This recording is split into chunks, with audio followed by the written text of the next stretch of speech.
वट सावित्री का व्रत हिंदू धर्म में विशेष रूप से विवाहित महिलाओं द्वारा अपने पति की लंबी उम्र, सुख समृद्धि और अच्छे स्वास्थ्य के लिए रखा जाता है। यह व्रत ज्येष्ठ मास की अमावस्या को रखा जाता है और इस दिन महिलाएं वट वृक्ष यानी कि बरगद के वृक्ष की पूजा अर्चना करती हैं और सबसे खास बात सावित्री सत्यवान की कथा अवश्य सुनती हैं अपने पति की लंबी उम्र के लिए। तो आज के वीडियो में हम भी सुनेंगे सावित्री सत्यवान की कथा, जिसके बिना यह व्रत है अधूरा।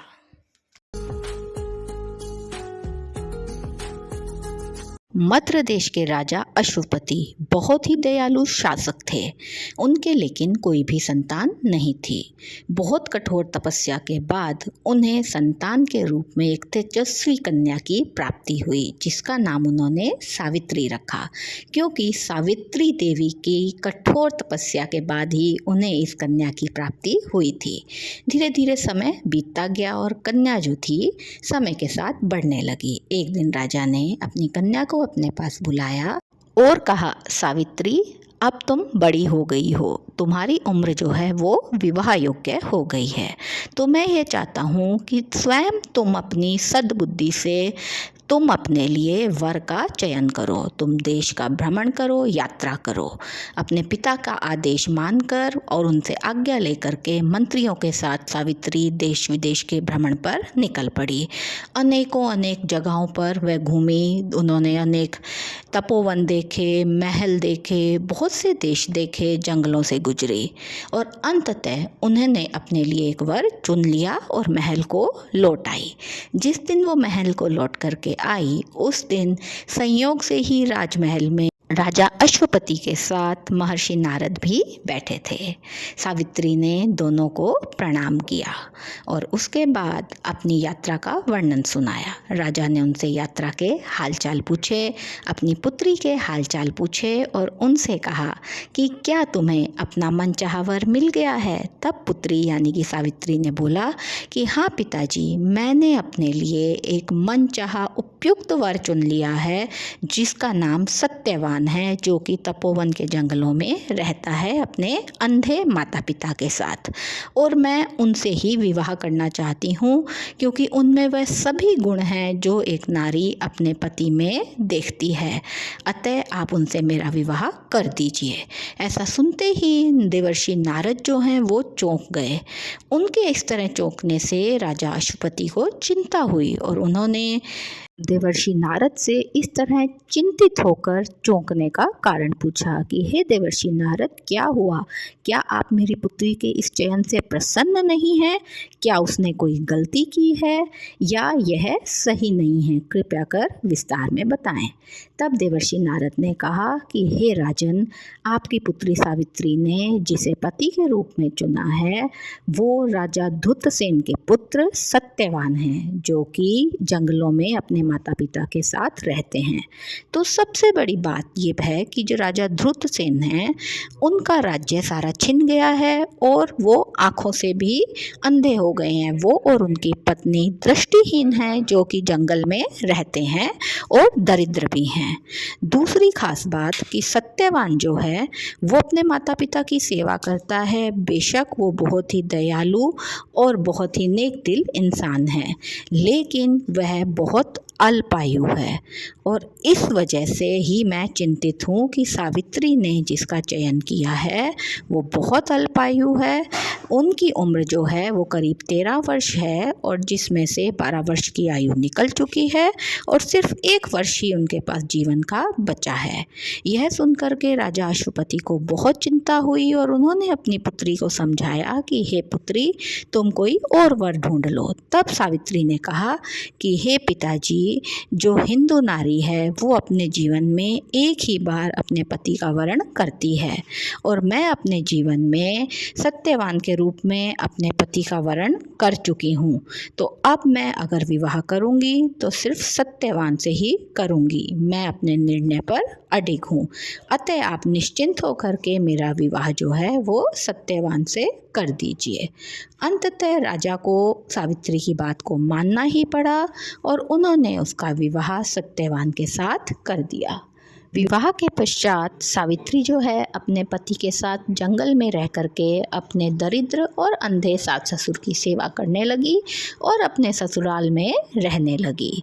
विवाह के 1 वर्ष बाद सावित्री ने सोचा कि अब तो 1 वर्ष बीत चुका है और उसे देवर्षि नारद की बात याद आने लगी कि सत्यवान जो है वो अल्पायु है और शीघ्र ही उसकी मृत्यु हो जाएगी। ऐसा सोचकर वह बहुत चिंतित होने लगी। तो ऐसे में जब सिर्फ 4 दिन बचे थे तो सावित्री ने पहले से ही उपवास रखना शुरू कर दिया।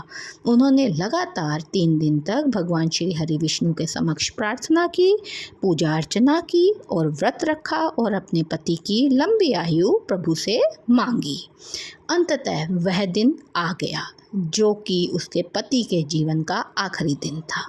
तो सुबह जब सत्यवान जंगल में लकड़ी काटने जाने लगा, वो अपने माता पिता से आज्ञा ले रहा था, तब सावित्री ने भी अपने पति से कहा कि मैं भी आपके साथ जंगल को चलूँगी।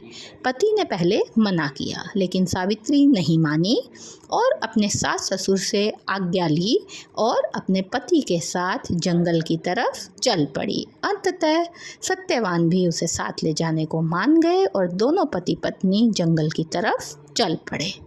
जंगल में जाते वक्त भी जो सावित्री थी वो बहुत चिंतित थी। उसे बहुत चिंता हो रही थी अपने पति की। जंगल में पहुंचकर जैसे ही सत्यवान ने लकड़ी काटना शुरू किया तो अभी उसने शुरुआत ही की थी कि अचानक से उसके सिर में बहुत तेज दर्द होने लगा। उसकी ऐसी स्थिति देख करके सावित्री को बहुत चिंता हुई और वो समझ गई कि समय जो है वो नज़दीक आ रहा है, उसके पति की मृत्यु होने वाली है। तो वो वहीं वट वृक्ष के नीचे बैठ गई और अपने पति का सिर अपनी गोद में रख लिया और दबाने लगी और मन ही मन भगवान से प्रार्थना करने लगी कि हे प्रभु, उसके पति को लंबी आयु दें, स्वास्थ्य दें और उसके जीवन से सभी कष्टों को हर लें। वो भगवान से प्रार्थना कर रही थी लगातार और वहीं बैठी हुई थी अपने पति के पास। पति जो था वो अचेत हो चुका था। अभी वो प्रार्थना में लीन ही थी कि सामने से उसने देखा कि यमराज जो हैं वो उसके पति के प्राण ले जाने के लिए वहाँ आ रहे हैं। सावित्री ने यमराज को अपनी तरफ बढ़ते हुए देखा, अपने पति की तरफ बढ़ते हुए देखा। जब वो उनके नज़दीक आए तो सावित्री ने उन्हें प्रणाम किया और उसके बाद उनसे यह पूछा कि हे यमराज, आप यहाँ क्यों आए हैं? तब यमदेव ने कहा कि हे पुत्री, ये समय हो गया है सत्यवान की आयु का। इसकी आयु जो है पृथ्वी पर पूरी हो चुकी है और मैं इसे ले जाने के लिए आया हूँ। तब सावित्री ने बोला कि हे प्रभु, वैसे तो आपके दूत ही पृथ्वी पर रहने वाले जीवों को लेने आते हैं, तो यहाँ आप स्वयं क्यों आए हैं? तब यमराज ने बोला कि सत्यवान बहुत ही दयालु है और बहुत ही जीवात्मा है, इसलिए मैं स्वयं इसके प्राण लेने आया हूँ। सत्यवान एक पुण्य जीवात्मा है और इसे मैं स्वयं अपने साथ लेकर के जाऊंगा, इसीलिए मैंने दूतों को नहीं भेजा, मैं खुद आया हूँ। तो हे पुत्री, अब तुम मेरे रास्ते से हट जाओ और मैं इसके प्राण हरण करूँगा और अपने साथ यमलोक को लेकर के जाऊंगा। और इतना कहने के बाद उन्होंने सावित्री को दूर हटने को कहा और जो सत्यवान के प्राण थे वो उन्होंने उसके शरीर से निकाल लिए और वह उसे लेकर के अपने साथ जाने लगे। वह दक्षिण दिशा की ओर चल पड़े। जब वह जा रहे थे तो सावित्री भी उनके पीछे पीछे चलने लगी। यह देख करके यमराज ने उनसे पूछा कि हे सावित्री, हे पुत्री, तुम मेरे पीछे क्यों आ रही हो? तब सावित्री ने कहा कि हे प्रभु, आप मेरे पति के प्राण लेकर के जा रहे हैं, तब मैं तो आपके पीछे आऊँगी ही, क्योंकि जहाँ मेरे पति होंगे वहीं तो मैं होंगी। तब उसके पति के प्रति निष्ठा देख करके यमराज ने उसे वरदान मांगने को कहा। यमराज ने कहा कि तुम अपने पति के जीवन को छोड़कर मुझसे कुछ भी मांग लो। तब सावित्री ने यमराज से अपने सास ससुर की दृष्टि मांग ली, उसकी इच्छा पूरी हो, ऐसा उन्होंने यमराज ने सावित्री को वरदान दिया और उसके बाद वो वहाँ से फिर से जाने लगे। जब वो फिर से वहाँ से निकल गए, जाने लगे, तो सावित्री फिर उनके पीछे पीछे चलने लगी। अब वो फिर से पीछे चल रही थी। तब यमराज ने फिर पूछा कि पुत्री, तुम बहुत निष्ठावान स्त्री हो, तो तुम ऐसा करो कि तुम एक वरदान और मांग लो। तब सावित्री यमराज से बोली कि प्रभु, अगर आप मुझसे प्रसन्न हैं तो आप मेरे सास ससुर का राजसी वैभव, उनका राज्य उन्हें वापस लौटा दीजिए। मैं चाहती हूँ कि उनकी दरिद्रता आप समाप्त कर दीजिए। तो ऐसा सुनकर यमराज ने तथास्तु कहा और चलने लगे। जब वो जाने लगे तो सावित्री फिर से उनके पीछे पीछे चलने लगी। अब यमराज ने सोचा कि ये तो मान ही नहीं रही है। तब यमराज ने उससे बोला कि अब तुम क्या चाहती हो? तुम ऐसा करो, एक वरदान और मांग लो। तब सावित्री ने उनसे कहा कि ठीक है प्रभु, मैं आपसे 100 पुत्रों का वरदान चाहती हूँ जो कि सत्यवान से हों। ऐसा सुनकर यमराज ने तथास्तु कहा और कहा कि अब तुम्हें मैंने वरदान दे दिए हैं, तुम्हारी सभी इच्छाएं पूर्ण की हैं, अब तुम वापस लौट जाओ। और वो वहाँ से जाने लगे। लेकिन सावित्री फिर उनके पीछे पीछे चलने लगी। तब यमराज ने बोला कि अब मैंने तुम्हारी सभी इच्छाएं पूरी की हैं, जो तुम चाहती हो तुम्हें वरदान दिए हैं, अब तुम मेरे पीछे क्यों आ रही हो? तब सावित्री उनसे बोली कि प्रभु, मैंने आपसे वरदान में 100 पुत्र मांगे हैं जो कि सत्यवान से हों। तो अगर आप सत्यवान को साथ ले जाएंगे तो वो 100 पुत्रों का वरदान कैसे फलित होगा?